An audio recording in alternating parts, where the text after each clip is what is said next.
Good morning. So ngayon lang tayo ulit makakatakbo ngayong araw bago tayo pumasok sa trabaho.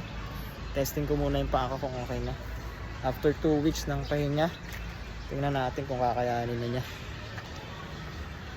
361. Let's go. Let's go. Na-excuse nyo, tatay oh. Easy run daw. Pero medyo buwibilis. Tanggal ang sintas. 1K. 2K.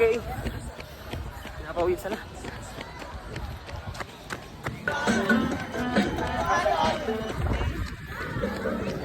Benten.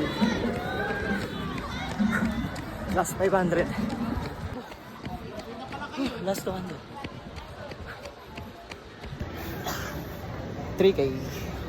So 15 minutes lang yun. Easy run. Mabilisan lang bago tayo pumasok sa trabaho. Ayan, ang dami ng jogging dito. Kahit may work tayo, hindi natin pwedeng gawing excuse na hindi tayo makapag-exercise. Magbigay ng time para sa katawan natin, sa sarili natin. Sabi nga nila investment, di ba? Invest natin yung oras natin para sa kalusugan. Kasi mahalaga talaga yung exercise sa pang-araw-araw kahit sobrang busy natin.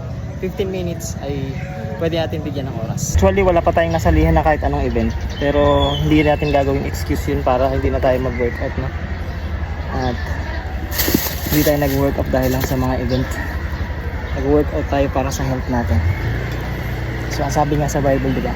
What you sow is what you reap. Kung anong tinanim mo, yun din ang aanihin mo. So kung ano yung ginagawa mo ngayon sa katawan mo, yun din yung aanihin mo pagdating ng araw. So ngayon pa lang, mag-invest ka na, mag-exercise ka na, huwag ka magpuyat, kumain ka ng tama. So yun lang, always run with faith.